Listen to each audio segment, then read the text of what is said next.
Fest 2016 is just a few days away. To get excited for this festival, I talked with Miss Becky Buller, IBMA 2015's Emerging Artist of the Year. We talk everything from her awards to Merlefest to music she listens to with her daughter in the car. Listen on to see what I had to ask. I'm on the phone with Miss Becky Buller. Welcome to the show. Hey, Lillian. Thank you for having me on.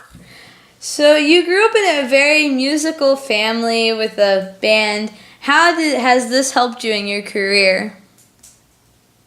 Oh, my gosh. Well, it definitely set me on the path that has forever dominated my destiny. Playing bluegrass music. My parents got interested in bluegrass when I was about 5 years old. And my dad started taking mandolin lessons, and my mom already played guitar. My dad played guitar, too. And so I just grew up with it. And it just colored my life ever since. Nice. So you have won many prestigious music awards and have been nominated for things like the SPB/GMA Songwriter of the Year nominee. Which one are you most proud of and why? Oh, my gosh. I'm proud of each and every one of them. I'm so honored. And this last fall, the IBMA awarded me 3 awards, Songwriter of the Year and Emerging Artist, and then Recorded Event. And probably the Recorded Event. Let's single that one out because it's just such a great story. Do I have time to tell the whole story? You have time. Perfect. Okay. So the song that was awarded Recorded Event of the Year by the International Bluegrass Music Association. For those of you who don't know the acronym IBMA, that's what it is. So the song that won that award was called, it's Southern Flavor. It's a Bill Monroe tune. Bill Monroe is the father of bluegrass music. And back about 1988, 1989, Bill Monroe won the very first specifically bluegrass Grammy for his album Southern Flavor. And at that point, Southern Flavor was just an instrumental. But not long after that, he was at a festival, ran into his old bass player, Guy Stevenson, who he was great friends with till he passed away. And Bill asked Guy to write lyrics to this melody, Southern Flavor. He wanted lyrics about Southern things. So Guy got with his friend Dwayne Myers, and they wrote the lyrics that I ended up recording. Bill never had a chance to re-record it because he passed away in '96. So the lyrics just sat around, and I met up with Guy. We've written songs since then. He's 86. He's got the best Pentecostal poof hairdo ever. I love it. And he's just the sweetest fella. And I just can't be happier for him that he got that award. We recorded it with an all-bluegrass boy band. So Bill Monroe's band was called the Bluegrass Boys. And so we got all former bluegrass boys to play on my recording with me. We had 3 of the guys from the original recording, Buddy Spiker and Michael Fagan on the fiddles, and Blake Williams on the banjo. And then we had Roland White on the mandolin, and Peter Rowan on the guitar, and Ernie Sykes on the bass. And all of those guys played for Monroe at different times. So it was just a really special thing. We think it's the first time that anybody's gotten a bunch of bluegrass boys to record or to get together and record a song of Bill's with new lyrics that Bill commissioned. You know, so it's kind of a historic thing, and it was just, I just keep having to pinch myself that I got to be in the center of that. But it was especially wonderful that night in October out in Raleigh, North Carolina at the awards show because Guy Stevenson was there with us to accept that award, and he got to talk to everybody. I'm tearing up just talking about it because he's just such a special guy, and to be able to help him achieve that just makes me so happy. Wow, it must have been an honor to get those awards. I know you've worked, so like you said, you've recorded music and that was written by other people, and you've also penned songs for people like Rhonda Vincent, Russell Moore and Third Time Out, Doyle Lawson, and many others. What's it like to hear your work coming from other people?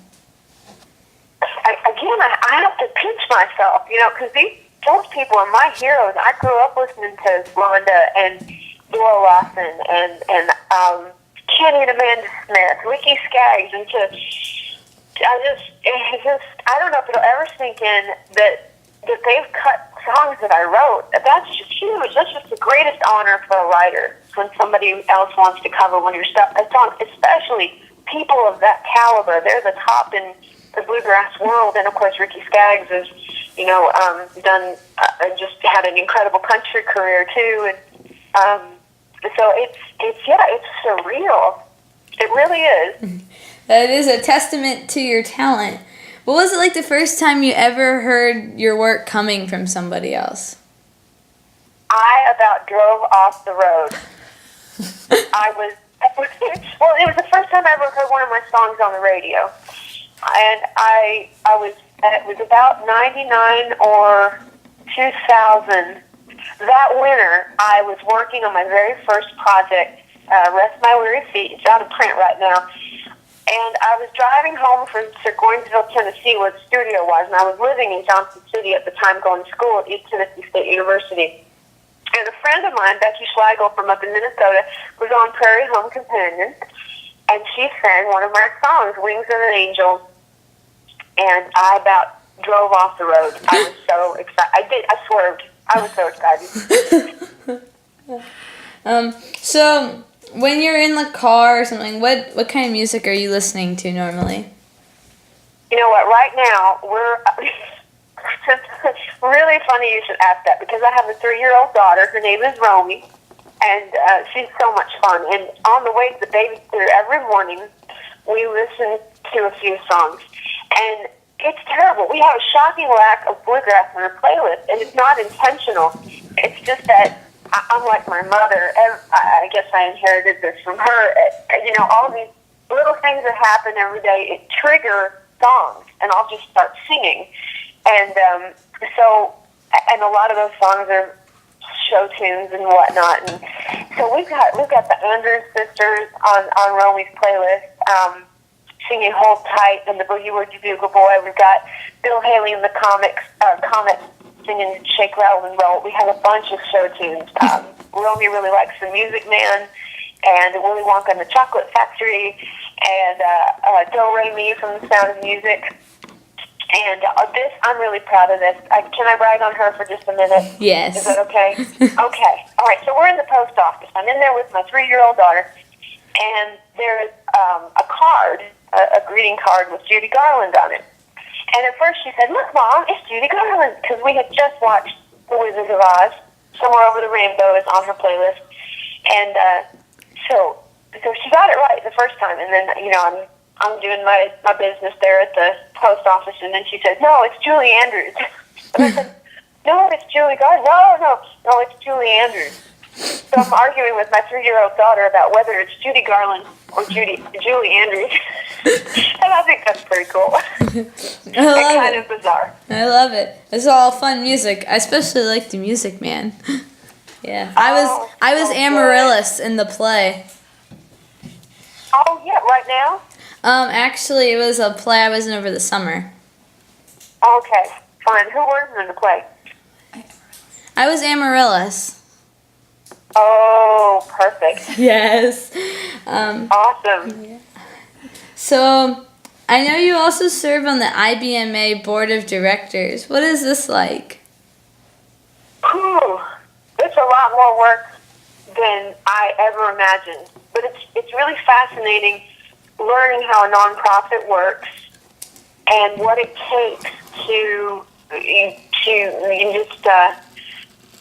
just run the organization each year, and to run our convention that happens in Raleigh at the end of September, and the award show, and just growing.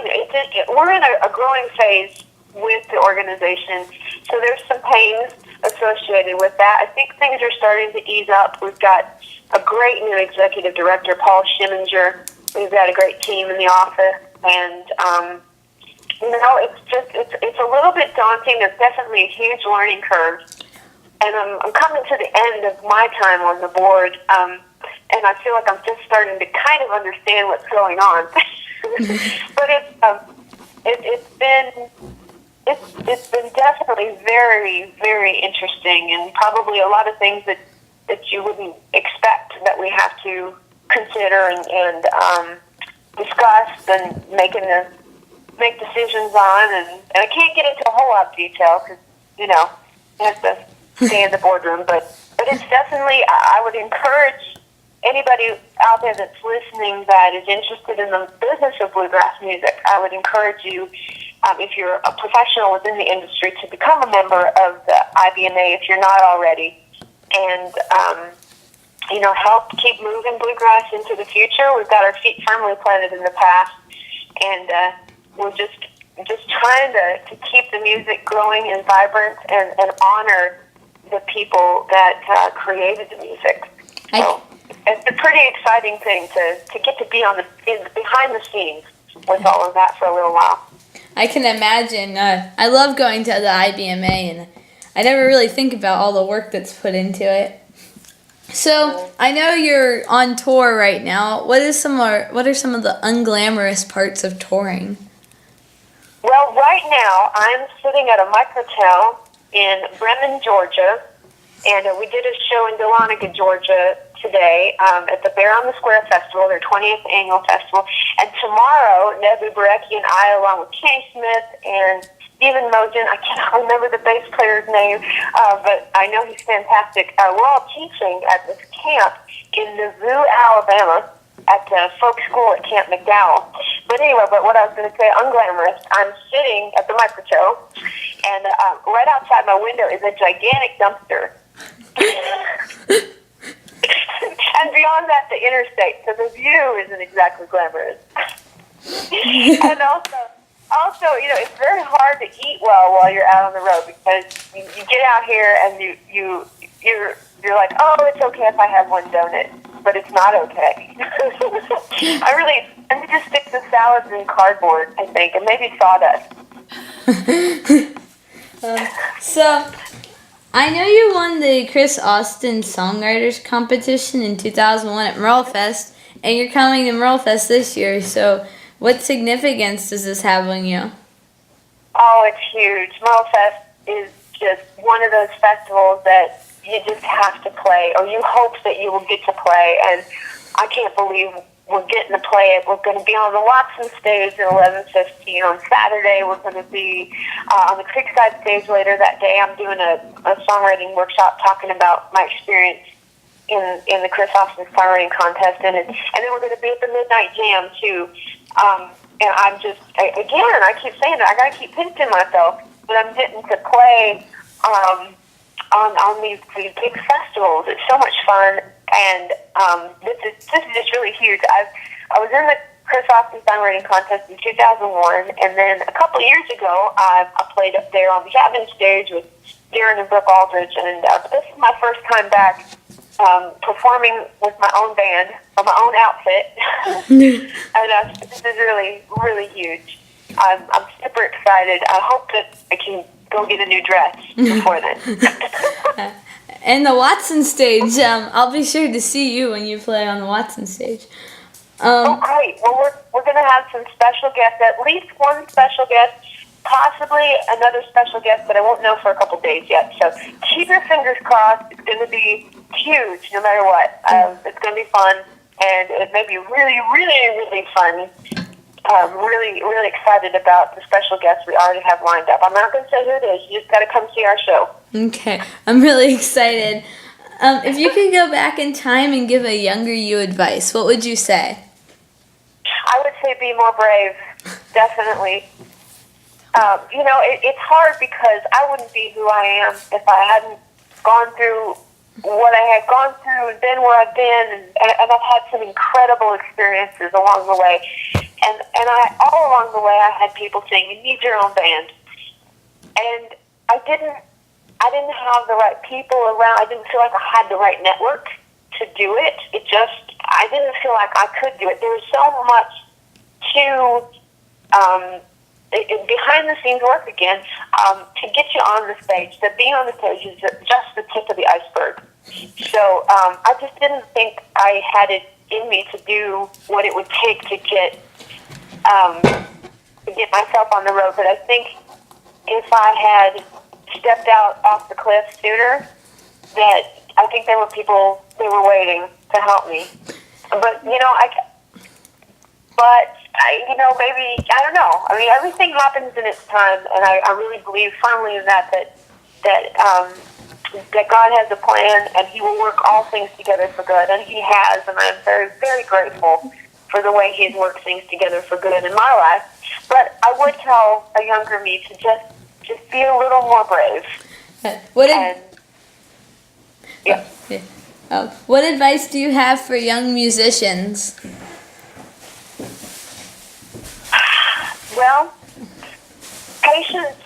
being patient and being persistent are very important because it's just like with bluegrass music anyway. You just have to keep doing and growing and put in your time, learning your chops. If you get hired to play a gig, know the music before you get there. Don't just assume that you can fake your way through it. If for instance, if I was hiring somebody to come and play for my band, I would expect them to listen to the records and learn those breaks as close as you can to what's on the record, and look neat. Ask about the dress code ahead of time. I think people don't think about that so much. I know I didn't when I was much younger and green, and I just didn't understand how it works. But be able to cut your gig, be prepared, be on time. If you're not early, you're late. Try to be, which I'm late most of the time, but I really do try to be early. Just try to be respectful, and don't expect that you're going to get all this stuff right away. You got to put in the time. Everybody has to put in the time, and be patient. Have your goals. This is what I'd like to do, and this is where I'm headed, and then work to reach those goals the best way you know how, and just keep working toward those goals. Try not to get discouraged, because it can be a very discouraging business. That is some important advice. Sounds a lot like what my mom and dad tell me. They're very wise. Is there anything else you'd like to tell my listeners? Oh, man, just keep enjoying the music. Keep writing the music that you hear in your head and your heart, and keep playing it and sharing it with the world. Thanks for being on the show. Thank you again for having me. Thanks for listening to I Had to Ask.